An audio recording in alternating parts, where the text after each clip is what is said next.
1930s, President Franklin Delano Roosevelt addressed the nation through a series of radio broadcasts known as the Fireside Chats. His aim was to reassure the common man that our society would recover from its troubled times. But we're far from 1930, and I deal with a different kind of fire. For a new era of worldly frustration, we offer a fresh conversation. I'm Greg Carlwood, and these are the Higher Side Chats. How's it going, Higher Side Chatters? Drink a little drink, smoking a little smoke. From sunny San Diego, I'm Greg Carlwood, and as we analyze the lies from the power pyramid, awakening to the fact that when they're pushing one perspective, usually we find the opposite to be true. And one area where this is becoming increasingly clear is that ancient wisdom was not just different, but enlightening and superior, putting man more in tune with nature, more artistically and architecturally advanced, and also what is most likely the biggest reason for the campaign to destroy it, ancient man's mindset greatly valued personal knowledge and saw no need for a privileged authority. Of course, the shadowy elite couldn't have that, but now centuries later, we're putting back the pieces and the big picture gets clearer every day. And one of the puzzle masters out there putting Humpty Dumpty back together again in a big way is today's guest, Richard Cassaro. He's a journalist, lecturer, Freemason, American expat, and the author of Written in Stone, Decoding the Secret Masonic Religion Hidden in Gothic Cathedrals and World Architecture. It's my pleasure to introduce a man who's digging up the plan. Richard, welcome to THC. All right. Thanks for having me. I really appreciate it. I love that puzzle master. That was cool. Yeah, I try to be creative with that, but thanks for being here. It is a real treat. I mean, again, this show, it was a listener's request that made me aware of your work, and I'm glad that I have been, because it seems like you're picking up architecture in the ancient world that isn't on other people's radar, and when you stack up case after case like you do, it really seems like we're talking about global knowledge to a degree that's pretty staggering, wouldn't you say? Definitely, yeah, and it's something that it's always been with me. It's stuff that was always inside of me and coming outside of me now, and that's what I'm bringing to the table, and that's why it's fun for me, because it's who I am. It's not like I see something and I want to try to be that thing. It's stuff that's coming out that was always inside of me. Always looking at churches, wondering why they had those big 3 entrances. Ever since I can remember, I think I was 6 years old, one of my earliest memories in life, and looking at that and thinking, what does that mean? And being struck by it. Mm-hmm. And then here, so many decades later, figuring it all out and putting it all together, I love it. Nice. Yeah. I mean, when you can fight the temptation to get distracted by the hustle and bustle of life, the debt that's accumulating in your name, paying bills, registering this, that, and the other, and all these things, when you can actually extract yourself from that and look at the pressing questions that are occurring to you naturally and actually pursue that path, I mean, that's a beautiful thing. Totally. Yep. That's totally right. I totally agree. It's once you can divorce yourself from having that 9-to-5 job, and once you can not have to worry anymore about when your next paycheck is coming, it all comes out of you. I know people have that during the day, maybe for an hour or two, and that's excellent.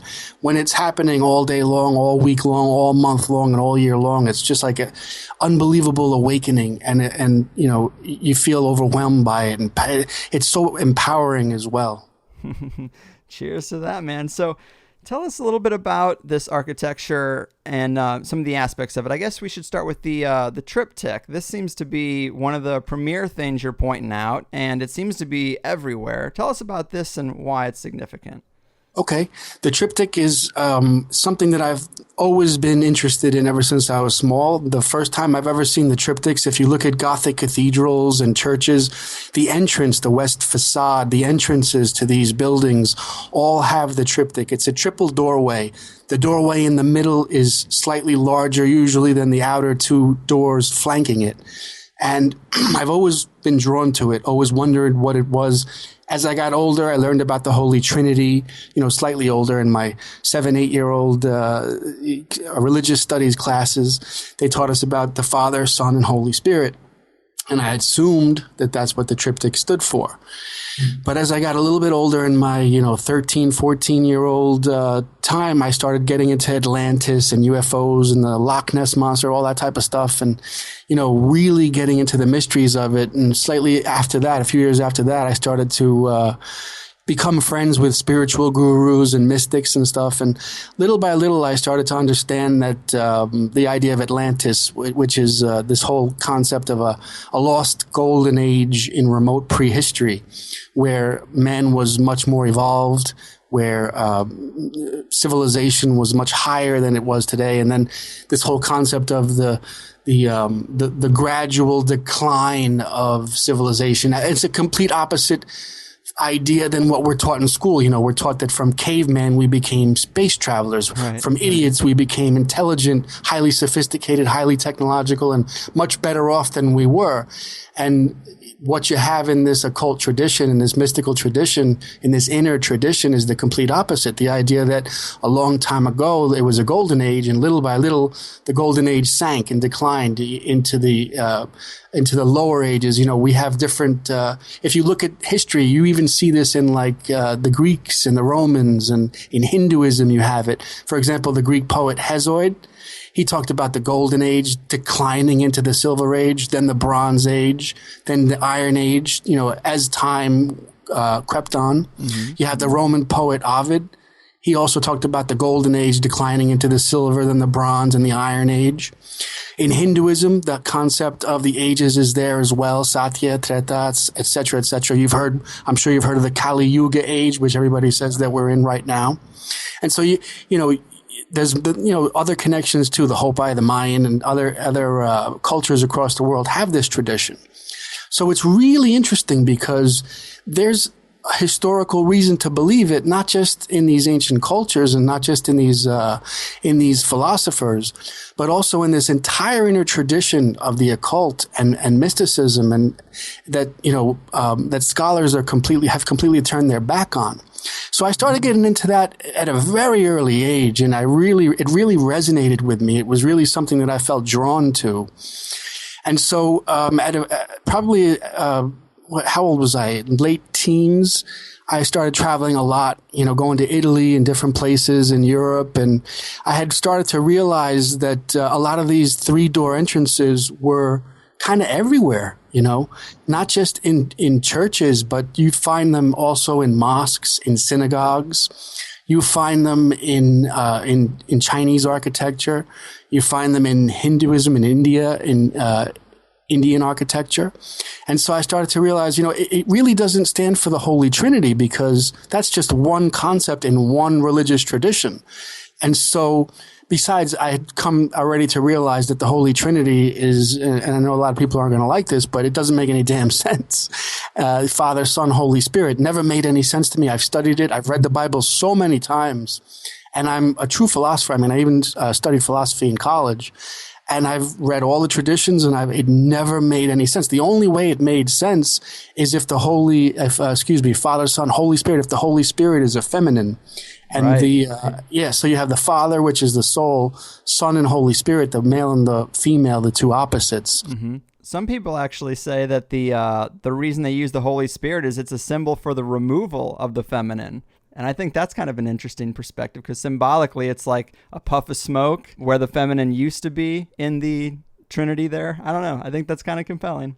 That's it. I totally agree. That's exactly what it is. You have the middle door of the triptych, which is the Father, which is the eternal soul manifesting into the material world. And when the soul manifests into the material world, the world is made up of duality. And so that's the two opposite doors of the triptych. This is in every single ancient civilization. In my book, Written in Stone, I show it. I show how in each culture, the same concept of duality prevailed. The concept of duality, you'll find that people call it polarity and opposites. You find that in, bar none, every single ancient civilization on the planet. They all believed in the same. This is something that struck me as I was in college and then shortly after college. Every single ancient culture had the exact same wisdom. And it's impossible that archaeologists are not seeing what I'm seeing. Mm-hmm. Not only did they have the same pyramidal structures, a lot of them mummified their dead, same corbel vault architecture. And I show this on my website and my Facebook page and things like that. In my book, photos, endless photos about the similarities. But they also had the same philosophical ideas. And the concept of duality that they all held was that physical existence, the material world, is made up of yin and yang. You have it in China. In ancient China, they call it yin and yang. The two concepts of sun and moon. Okay. During the day and night, basically. During the day, it's light out and it's hot because the sun is shining. But at night, it's cold and dark. So you have this whole concept of opposites being symbolized by the sun on one hand and by the moon on the other hand. Mm-hmm. And that's the key. You have that in every civilization. They all talk about the duality, and they all use the same symbolism of the sun and the moon, the day and the night, the light and the dark, the hot and the cold, to symbolize it, to express it. And one important part of it is the idea that everything in the universe is dual, including our own physical bodies, so that the right side of the body is the male, solar, warm side, and the female side, the left side, is the lunar, the yin side. You have this connects to Kundalini Yoga, which I know you're familiar with, Ida and Pingala. And you have this in every civilization. There's just different words for it. There's different names for it. But usually it's always symbolized by the sun on one side, on the right side, symbolizing the yang aspect, and the moon on the left side, the female side, symbolizing the yin aspect. And so you have to remember the one thing, though. That's physical world stuff. And the soul is a spiritual being manifesting into the spiritual world. I mean, the material world, excuse me. So that's the middle door of the triptych. That's the eternal center. You know, when people say center yourself, find your soul within, be centered, balance between what? You know, if the concept of balance is between opposites. So that's the number 3. You have 3. The concept of the balance is the third door, the middle door, the balance point between the two outer doors, between the two opposing doorways. This is in Egypt. It's the ancient Mayans had it. In Peru, you have the Inca and all the pre-Inca cultures believed in it. And so this is what the worldwide religion, the ancient worldwide religion of the pyramid builders and the triptych temple makers, I guess you could call them. That was their religion. And I did some further research and realized that this is the inner tradition of Freemasonry. I mean, the whole concept of the triptych is lives on in Freemasonry. And people talk about, Freemasons, they came to take over the world. Well, Freemasonry in the past couple of 100 years has changed. It's been changed on purpose. It went through stunning transformations. But if you look toward the earlier Freemasons, they built the Gothic cathedrals. And the Gothic cathedrals all have triptych 3-door entrances, and all the facade, all the architecture on the Gothic cathedrals explains what the triptych is, the duality, the reconciliation of opposites, the balance of the opposites, finding your soul within, who you are, the eternal you, the higher self. That's what the Gothic cathedrals are all talking about. That's what true Freemasonry is about. They knew the universal religion of all ancient civilizations. Yeah, man. Wow. Those compelling connections, and it seems to make a lot of sense. I wanted to talk a little bit about that sun and moon wisdom that you had mentioned, because I find this part fascinating. Let me read from your blog. You have a post about this, and I just think this is a great introductory paragraph for this. But you say, a powerful ancient message is being communicated to us and hidden from us by the elite.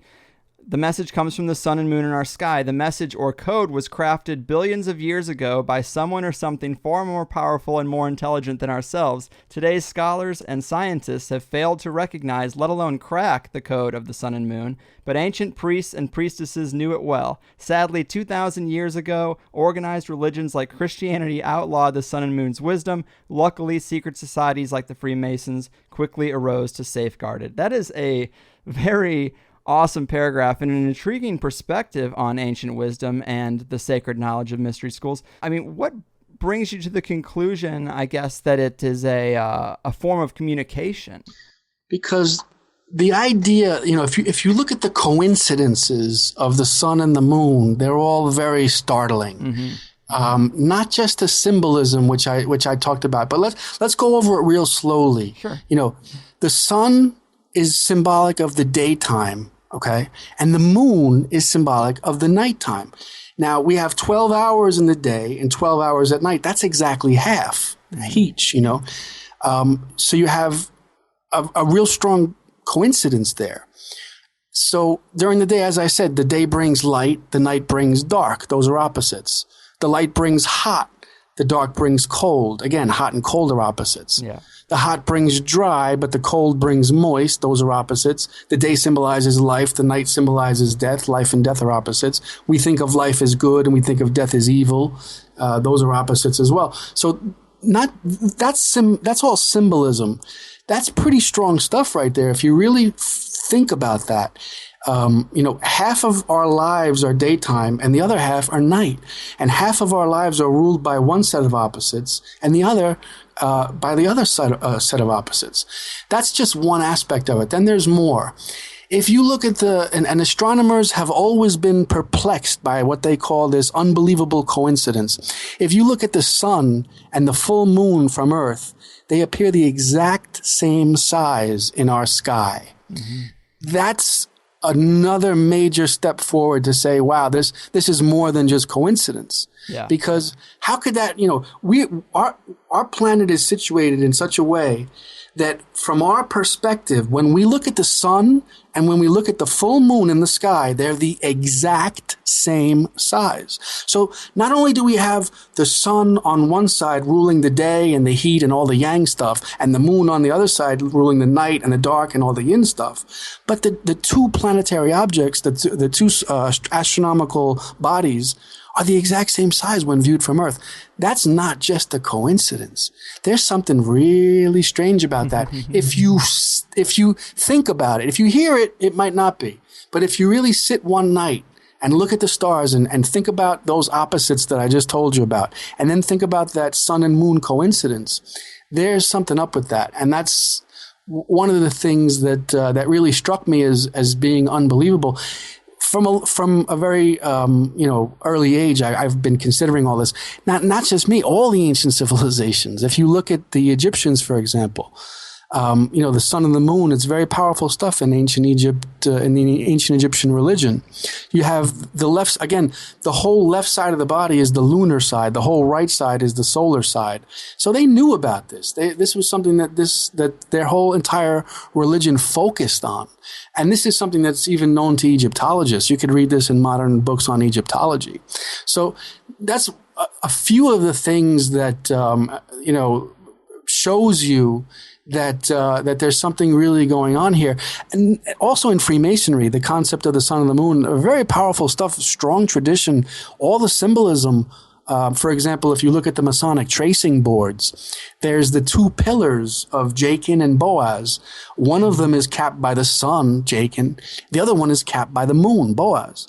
And that's major stuff in Freemasonry. The Jachin and the Boaz pillars, they symbolize the concept of duality.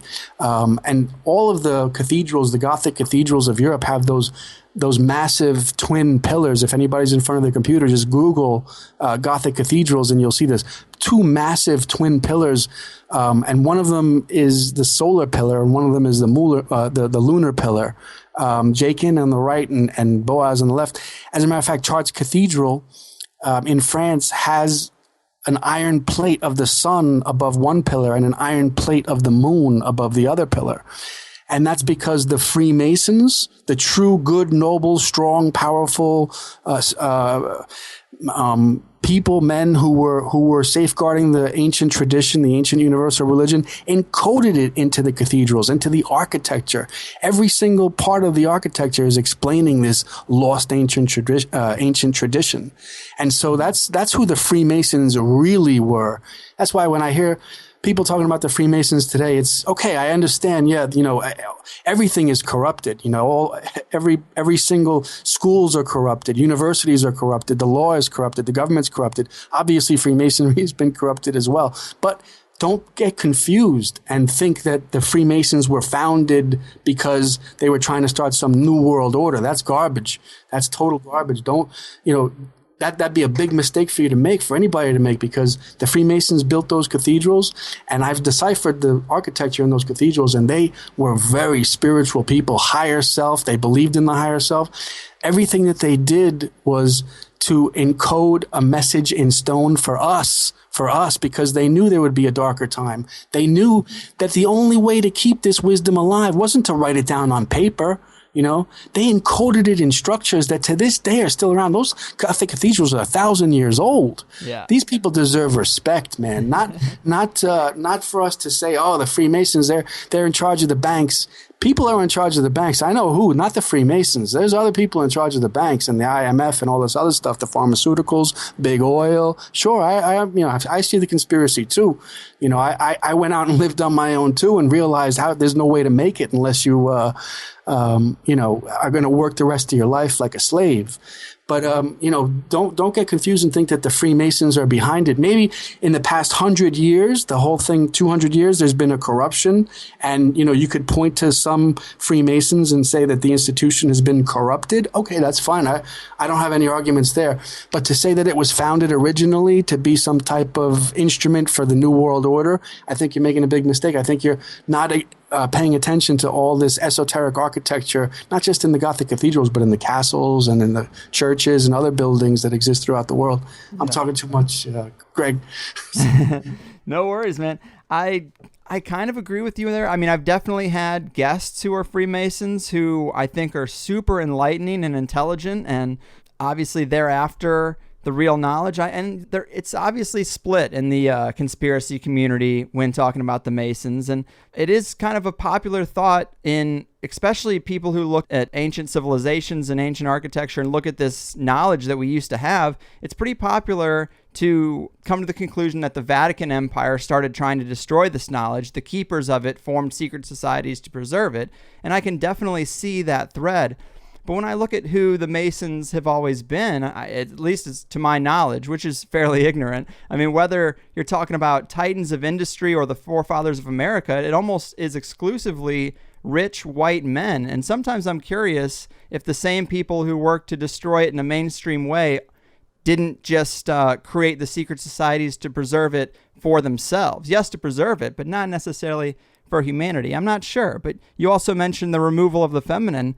And Freemasonry definitely doesn't treat women all that well. Well, this is fair. It's definitely fair to say. Again, what I'm looking at are the cathedral builders. Right. From that perspective, yeah. Yeah. As I said before, remember too, the Golden Age, thousands of years BC, it's all getting worse and worse and worse. Even in my own short lifetime, in the past 30 years, 40 years, I've seen such a decline. So imagine over how much it's really declining over hundreds of years, over a period of hundreds of years. So that's something that, to keep in mind as well. I'm looking at the cathedral builders. I'm looking at most of the castles that also retain a lot of the esoteric wisdom. And so that's from my point of view what the true Freemasons were. When we get down to the 1700s, 1600s, 15, even the 1800s, that's where I think the major changes started to occur in the 1800s. Yeah. And in fact, in one of my upcoming films, I've actually pinpointed it to a certain episode, the Morgan Affair. I don't know if you're familiar with that. I heard you talk about it on a previous interview, and that was going to be one of my questions for you. Tell us a little bit about this, because this does back up the idea that there was a shakeup in Freemasonry, and this seems to be a catalyst for it. Yeah, basically when I look at the Morgan Affair, it looks to me like it was a red flag, like a false flag event kind of thing. False flag, we're in the 1830s here, more or less. It's tough for me to recall all the details because that's not the way my mind works. I try not to remember too much stuff because I don't want to keep too much stuff in my mind at one time. I did write down some notes. I guess it was in the 1830s. Sometimes someone was going to reveal the secrets. I guess this guy Morgan. William Morgan was going to reveal. This is according to historians. William Morgan was going to reveal the secrets of Freemasonry. Okay. So then you have supposedly the Masons warned him not to do it. He didn't listen. He disappeared, and they blamed the Masons. They said, "Oh, well, the Masons must have killed him." And so they were brought to trial. They were exonerated of this supposed crime because the body was never found. And then according to historians, everybody got upset because it appeared that the judge was a Freemason and all the people at the trial were Freemasons, and they let each other go. And so there was this huge backlash against Freemasonry, and everybody got upset at Freemasons, and lodges were boarded up. People stopped attending meetings. People disavowed Freemasonry. They didn't want to be Freemasons anymore. And supposedly across the country, you had this whole shutdown of the system. There was no longer any Freemasonry, or it died down from what it was prior. And then this happened for about 20 years or 30 years. And it went through a kind of change. And this is interesting because it did go through a kind of change. And there was a drop off in the membership of Freemasonry. And then when it reemerged, I think it was in the 50s or the 60s, 1850s, 1860s, it was a completely different order. And that's something that's visible because all of a sudden from what appeared to be a more mystical and loosely organized origin, it turned into a much more highly controlled and a much more sort of American apple pie, 4th of July type of thing, what you see today, which people join Masonry and they talk about the picnics and the fireworks and the fishing trips.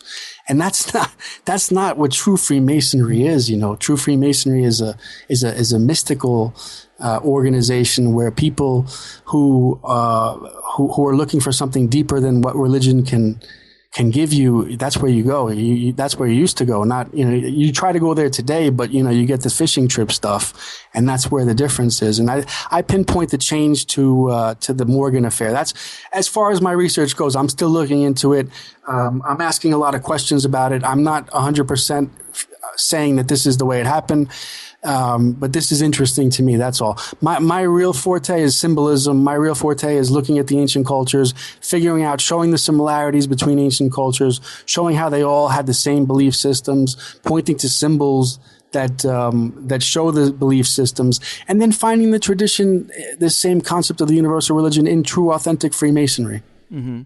Yeah, I think that's super interesting. And also, I mean, there are other researchers who talk about that shakeup, and I have never heard about the Morgan affair. That definitely could be it. Frater X, a friend of mine and previous guest we've had, he's done a lot of research on the Scottish Rite branch in particular, as he seems to think that they're responsible for a lot of the emptiness of Masonry because they're one of the newest chapters and they've grown to become the biggest. So that's kind of an indication that they have help in breaking down the barriers of becoming a huge organization. And it seems to be devoid of a lot of the original information. So, I mean, it's definitely compelling. You also, I've heard you talk about in the past, there was a guy who wrote a letter to George Washington and said something about a cabal ransacking Freemasonry in Europe or something of that effect, right? Yeah, I would have to check my notes, though, for names and dates and things like that. Yeah. But, I think it was Schneider. I forget, and I don't have access to anything right now. But, yeah, the whole, in a nutshell, the Illuminati, and we've all heard that name before. Mm-hmm. There's information, and it's good, solid information, that the Illuminati arose and infiltrated the Masonic lodges little by little. A small faction, and they infiltrated, they took some of the wisdom, and what they did was they slowly took over the lodges. And this didn't happen in 5 or 10 years. This happened slowly over time. And that same group of Illuminati then crossed the Atlantic and came to America. And just as George Washington was dying of old age, he wrote a letter. And he said in the letter, I think it was to a man named Schneider, some unknown person of history. He said something to the effect of, "I've heard of the doctrines of the Illuminati. I've heard of the evil of the Illuminati and what they're doing in Europe, and I haven't seen any of that here in the Masonic lodges here, not yet anyway." And I think he died about 6 months later. So that letter to me was a little bit of information that said George Washington wrote a letter saying he'd heard that the Illuminati was ransacking through the Masonic lodges in Europe, and he had not seen that coming to America yet. And this was in the late 1800s. Then, of course, the late 1700s. Then, of course, 40 years later, you had the Morgan affair, where all of American Masonry seems to have changed. Mm-hmm. So that's where that's another piece of the puzzle that I see that I'm putting together for my own curiosity. Yeah. That shows me that this Illuminati, it's the Illuminati that started in Europe, that came to America, is responsible for the taking away the wisdom of Freemasonry and, making it kind of a ruin, which is what I see of it today. I don't study a lot of Freemasonry today because I'm just not interested. To me, it's a jumbled mess, and I don't, I'm more interested in the symbols of the Masonic tracing boards, which some of them come from the 1700s and the early 1800s, because those are more authentic. The aprons, the old-fashioned aprons, symbolism on chairs, symbolism on swords, because that stuff is authentic. Because you could change the doctrines, you can change what people are talking about. That's what they did. They jumbled up the ceremony and they changed it all around. You can still see pieces of wisdom underneath it. The duality, like I said, the duality and the transcendence of duality to find the higher self. This is the concept of the number 3 that Freemasonry is famous for. The Freemasons all talk about the number 3 historically, and all the buildings of Washington, D.C. and all the buildings in the world have 3 symbolism. The whole concept of 3, again, is the balance of duality to find the center, to find the inner self, the higher self, recognizing that you're not your body, recognizing that you're something much higher than that. You're an eternal soul incarnating as, your body. And the soul is a god, by the way. And that's another piece of the puzzle that I see a lot of researchers and authors making a big mistake about. According the higher power, a monotheistic deity, or that guy over there, he's got all the power. He's absolute. He's no. It's you. You're the God. You're the power. You're the eternal soul. You decided to grow a body, and you knew it was going to be temporary. When you die, you'll go back to your higher self. Right. There's no person to follow. Don't ask for help from somebody else. It's all you. Believe in yourself. Your higher self, but you are the power. You have the power. And we've been divorced from that because, the powers that be don't want us to know that. This information is being hidden from us because it's a lot easier to make people slaves that way, to make them believe that they have to follow a doctrine rather than look inside themselves for the truth. Mm-hmm. Well said, man. And that was something else I was going to ask you about. An area of research of yours that I found pretty compelling was the Godself icon. You've kind of explained what it might mean, but where do we see this encoded? Oh, the Godself icon, I'm actually writing a book about it right now, and I'm hoping it's going to be ready in a couple of months. The Godself icon is just something that's been blowing me away for several years now. Every single ancient civilization had the Godself icon. It is a lost icon of a universal religion that existed in ancient times. The Godself icon is basically a human being with his 2 arms, his or her 2 arms outspread to the left and to the right, and usually holding parallel objects in each hand. Mm-hmm. And so again, the left side of the body, the yin side, the right side of the body, the yang side. The pose is showing us that duality of left and right is important here. And when you extend both arms to the sides, then the spinal column and the head are your middle. So if you think about it in terms of the triptych or the 3 doors, the left hand holding that object is the left side, the yin side. The right hand holding that object is the yang right side. And your brain and your spinal column are your center, are the God part of you. And I'm still researching it, even though I put together collages and I wrote articles about it and my website, and it's also a chapter in my book, in Written in Stone. But there's a lot more to study about it. The rebus of 16th, 17th, and 18th century manuscripts is also a symbol of the Godself. In one hand, the rebus holds the sun, and the other hand, the rebus holds the moon. The left is the moon, the right is the sun. You have the Godself icon also on cathedrals and Gothic cathedrals, churches. It's carved usually holding twin animals on both sides. And that's the animal self. As I said, we're an eternal deity. We're a God manifesting into the material world. And how we manifest is in the form of an animal. We are animals. That's the naked truth of it. Yeah. And that's why the God self holds twin animals, because in order to manifest into the world, we have to put on an animal's body. That's a big part of the occult. I don't hear anybody talking about too much. We are animals. We're a God manifesting as an animal. And that's why you have the two animals on either side, because we put on the clothing of an animal. And that's what the God self is telling us, that, in order to incarnate into the world, we had to put on this clothing of this animal clothing, this clothing of flesh. And so part of the meaning of life is to find the truth, find the middle balance, find the true center, and transcend the dualities and find the higher self. Remember who you are, know thyself, to thine own self be true, right? Right. I thought just the list of pictures you have on your website of all the times this God self icon shows up. I mean, it's really, really interesting. And the archetype is always the same. The animal's different, but it's the same two outstretched arms. And the two animals that I noticed the most seem to be snakes and lions, or some kind of big cat. And I thought that was really interesting, because when people do certain psychedelics like ayahuasca, they always seem to say they see snakes. And then also the green lion in alchemical writings was usually what they used to refer to marijuana. And I don't know if you've explored that component, or if that's even a component. Maybe I'm stretching, but when you get into developing the higher self and the third eye, I mean, these things dovetail into psychedelics pretty well.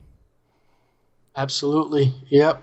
Absolutely, Greg. Yeah. And it's very, very interesting. Everything you said is absolutely correct.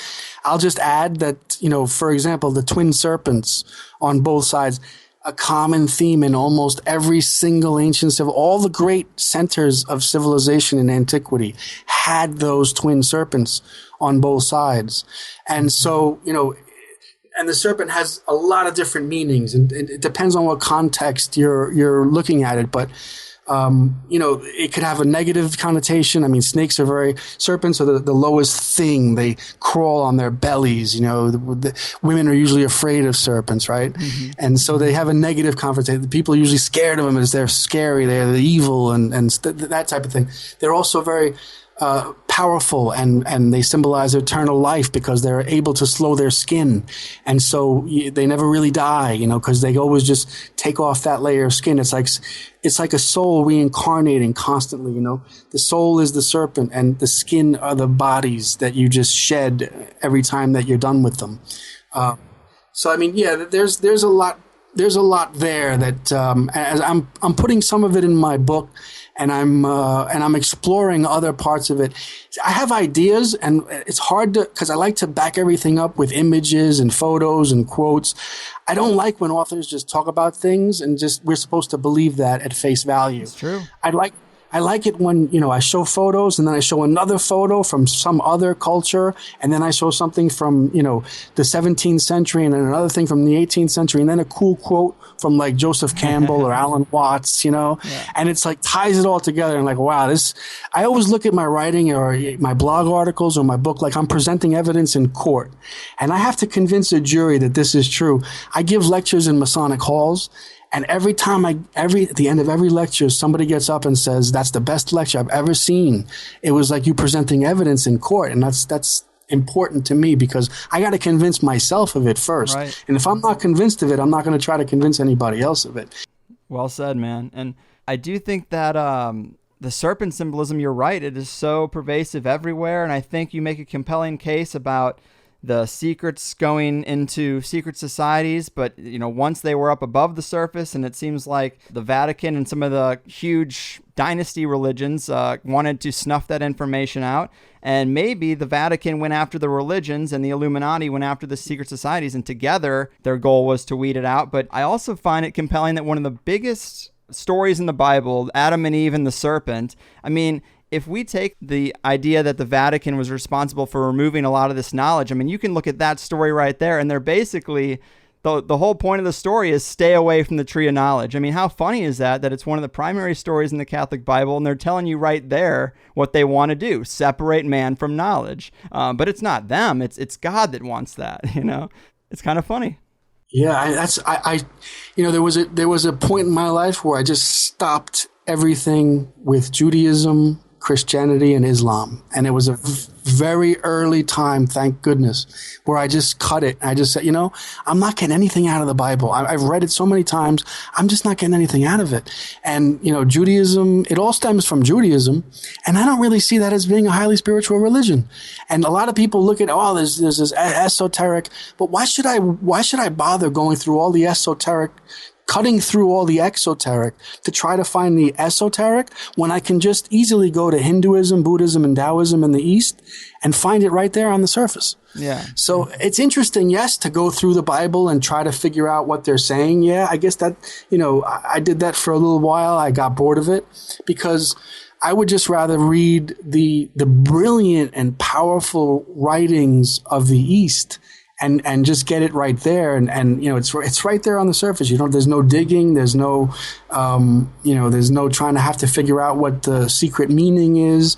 That's why I put those books. I put the Bible down. I put the Quran down. I've read the Quran too several times, and I actually liked it better than the Bible. But the Mosaic religions, the monotheistic religions, Judaism, Christianity, Islam, for me, they have nothing to offer. For me. Yeah, I think they're for the birds. So to look at this architecture, how can we explain cultures on every major continent and all these different areas across the globe having the same architecture when they aren't supposed to have been communicating? How could they communicate without modern technology? Can we solve that mystery? Yeah, that's first off, the writing, the similarities that I show, my main goal is to show that all of these cultures shared the same wisdom. Mm-hmm. Okay, to me, that's the most important thing. They all shared the same religion, the same I call it a universal religion. It's perennial wisdom fits, sacred science fits, whatever it is. It was a very powerful teaching, esoteric tradition, whatever, to find the higher self between the duality. That's the key right there. You're an eternal being manifesting in the material world. That's it. Okay. The second part is just your question right there. How the hell did all these cultures have the same? That's the next part. Okay. So once I figured out that they all had the same symbols and teaching and et cetera, I said, okay, now what is the meaning of this? Now there's two explanations. Diffusion, which is it all started in one place and then slowly moved across the world to the next place. Or you could look at it like there was, as I was saying before, a golden age. Okay, there was a time when all the cultures were united, right? And they called it Atlantis, or you could say that Atlantis was a continent in the middle of the Atlantic Ocean. It sank beneath the seas. Survivors fled to different parts of the world, taking their wisdom with them. That's why you have pyramids, Triptych temples, mummification in different parts of the world, like China, Egypt, in Mexico. So there's there's these ideas. The inner tradition, if you're going with the occult tradition, and that's what I like to do. I like for my ideas to stay along those lines. You know why? Because for hundreds and hundreds of years, intelligent people have been following that tradition. And that's why I try not to use words like a matrix, the matrix. I know it's a big popular word nowadays. It's fine. It's cool. It's good. People are waking up. I love it. But for me, I like to stick to life is a dream. Why? Because that's what the tradition, the occult tradition, the inner tradition, stick with what people have been talking about for centuries. Because then we can all sort of play off the same table, we could all play off the same. But anyway, the concept is that we're all dreaming of life. That's what when the soul manifests into the material world, it's like this God having a dream. Mm-hmm. And you'll find that everywhere. I mean, Rumi talks about it. Shakespeare, there's a famous line about all life being rounded by sleep. Dream was such stuff that dreams are made of. Life is what such stuff that dreams are made on. Something like this. Row, row, row your boat gently down the stream. Merrily, merrily, merrily, merrily, life is just a dream. There's plenty of stuff on my website. Just type in Google Richard Cassaro and dream, God, stuff like that. You'll find it.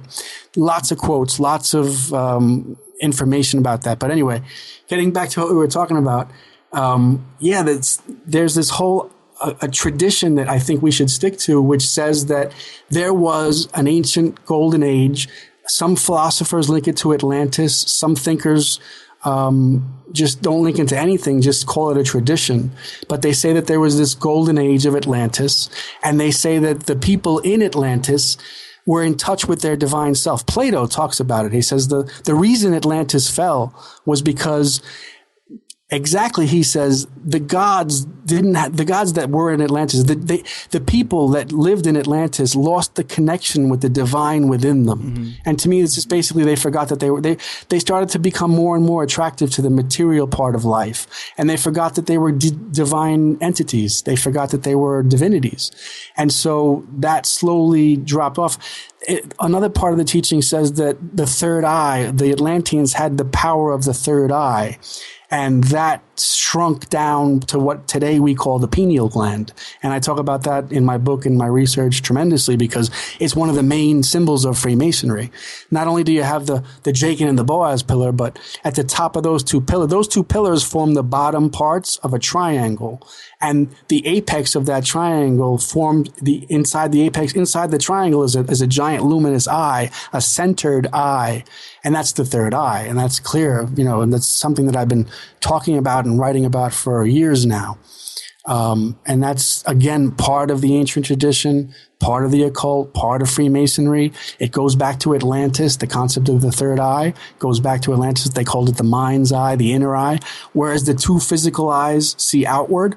The spiritual mind's eye, the third eye, sees inward at the inner soul. It's how you recognize the higher self. It's how you see that you're a divine being and not just the animal that you see in the mirror. Mm-hmm.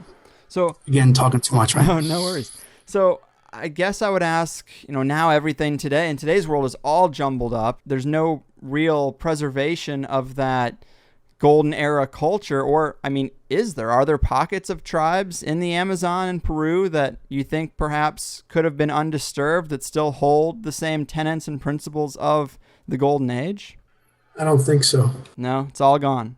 Yeah, I think so. The closest we can come to it at this point is what I'm trying to do with my research, which is show all the similarities and all the parallels between cultures on different sides of the oceans, like the Egyptians and the Mayans, the Egyptians and the Inca and pre-Inca cultures of Peru, the cultures that existed in present-day Cambodia and Indonesia, and the cultures in the New World like the Mayan and the Aztec and things like that. Mm-hmm. China, ancient China's culture, etc. There's tremendous similarities, and that's, I think, the closest that we'll come to the lost wisdom. And again, everything's corrupt these days, including the universities. The universities, right. The way they set this up, there's not a professor there who's hiding anything. He just wants to keep his job, He wants to keep his job. He's not really interested in teaching something that is not part of the curriculum, Right. I learned when I wanted to become an Egyptologist when I was in my early 20s. And I talked about Atlantis, and they said, no. We don't talk about Atlantis here, son. And so that's what I sort of said to myself, well, I'm going to go out and find evidence of Atlantis, and I'm going to show you guys that, it existed, or that all the civilizations of old had the same wisdom tradition. And where did it come from? It must have come from an Atlantis type culture or a higher golden age civilization.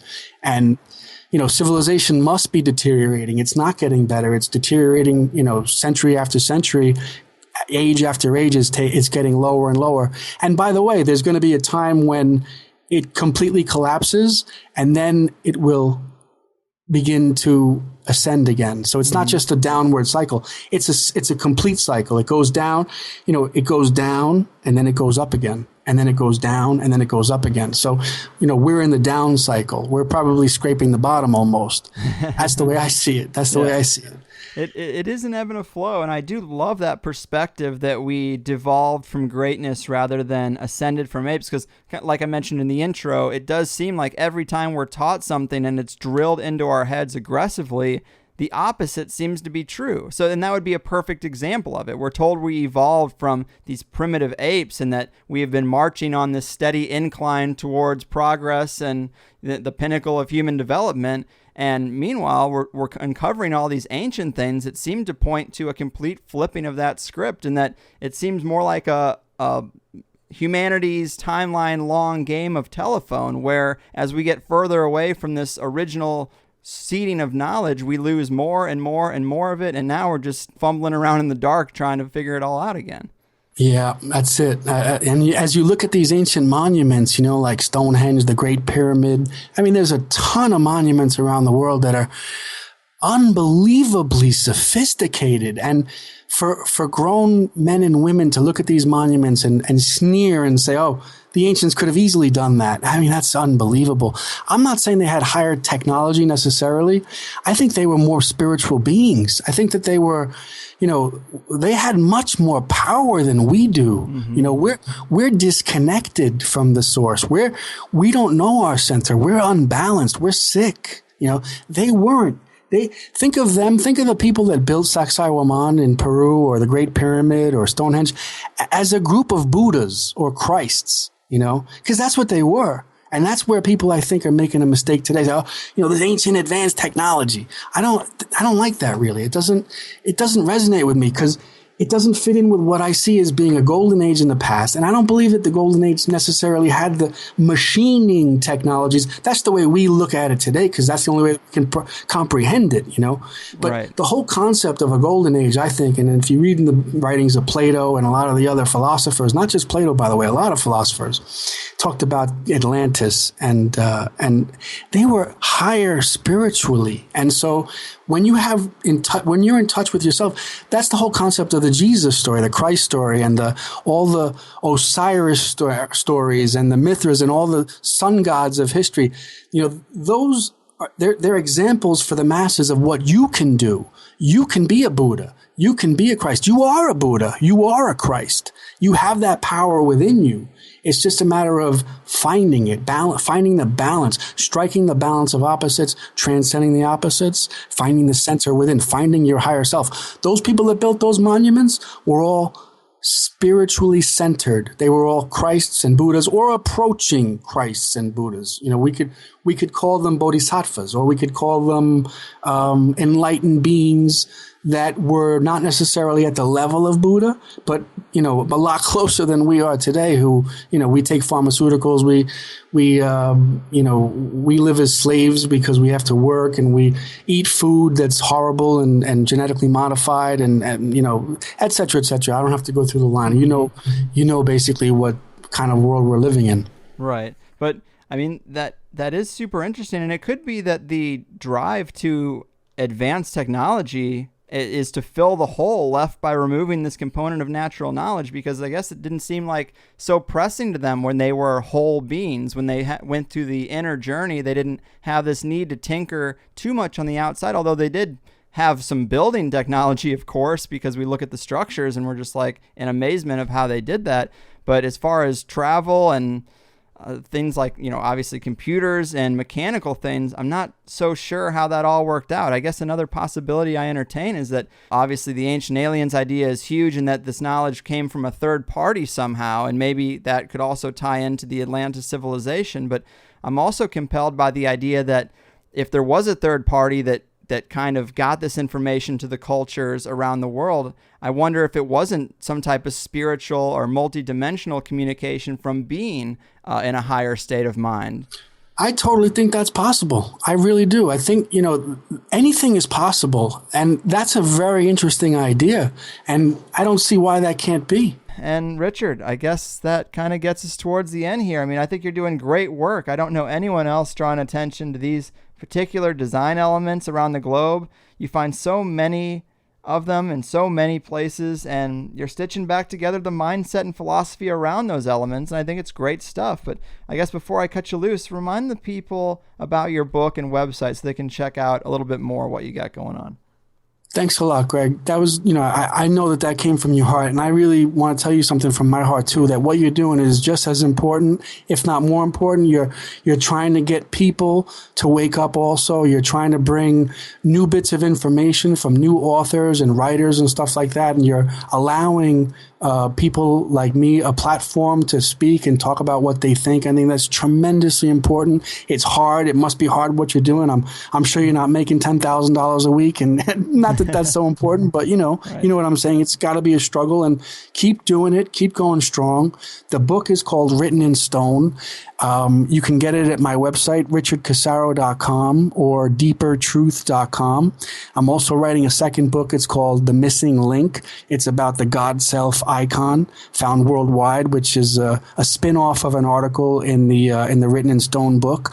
And so, that's pretty much it right now. And I've got other things coming up on the horizon, including some films and some other articles for my website and a couple of more books. And so I'll keep you posted. And Greg, I really thank you very much for having me on. And I really mean that. I had a great conversation with you. I think you're a wonderful guy. Oh, thanks, man. I do appreciate the kind words, and I agree. I had a great time, too. Keep doing what you do. Take care of yourself out there, and maybe I'll see you in Spain sometime.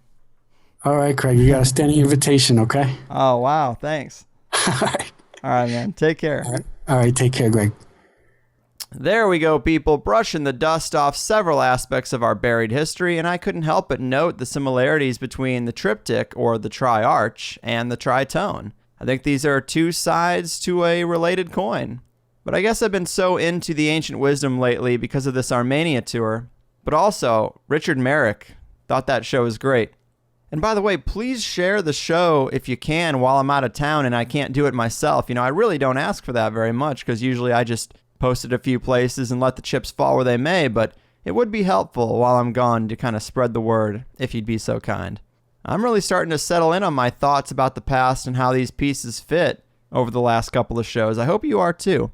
And today, Richard's work is a big component of those thoughts for me. I really loved the first hour, and in the Plus show, we talked about the current state of things, the soul-crushing 9 to 5, the lack of internal reflection and journeying, and how it's screwed so many of us up today.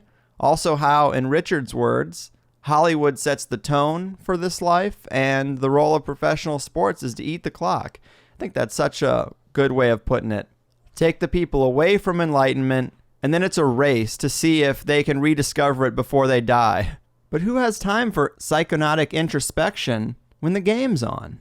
I get it. We talk about the struggle to trust yourself and live the dream, the traps that have been set for us that we can get caught up in, the tentacles of the conspiracy squid that bother Richard most, and positive solutions to work towards wiggling free from their clutches, Richard's journey expatriating to Spain, all kinds of good stuff. So there will be a bit of delay between this and the next episode. I am still on the tour. Who knows how I'll return, in what state, but hopefully I'll be ready to get back to it and churn out some more good shows. 3 left in the month of August. I have them booked when I get back. As long as there's no rescheduling or anything, we should be good. So take a lesson from Scar from the Lion King and be prepared. I'm getting out of here for now. I've done my part, so it's your move, destroyers of ancient knowledge and builders of the 9 to 5 paradigm. Your frickin' move. Well, I wonder what it's like to be a rainmaker. I wonder what it's like to know that I made the rain. I saw it in boxes with little yellow tags on everyone, and you can come and see them when I'm done. When I'm done. Well, I wonder what it's like to be a superhero.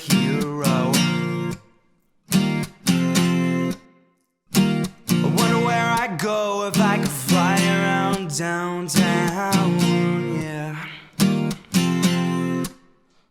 From some other planet, I'd get this funky high on the yellow sun. Boy, I bet my friends will all be stunned. They're stunned. Yeah. Straight up, what did you hope to learn about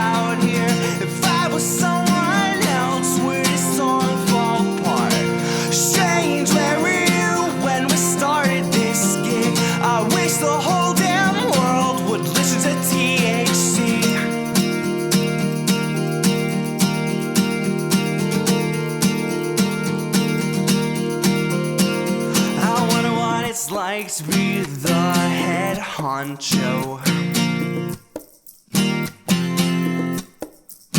I wonder what I'd do if they just did all what I said.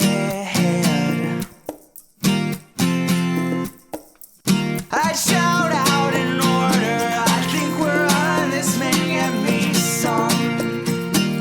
Boy, don't make me wanna change my tone, my tone.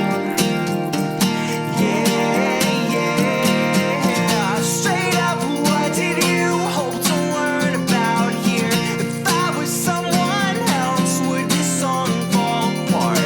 Strange, where were you when we started this game? I wish the real world would listen to TAC. Please don't change, please don't break. Oh, the only thing that seems to work it all, and for you, please don't change it all.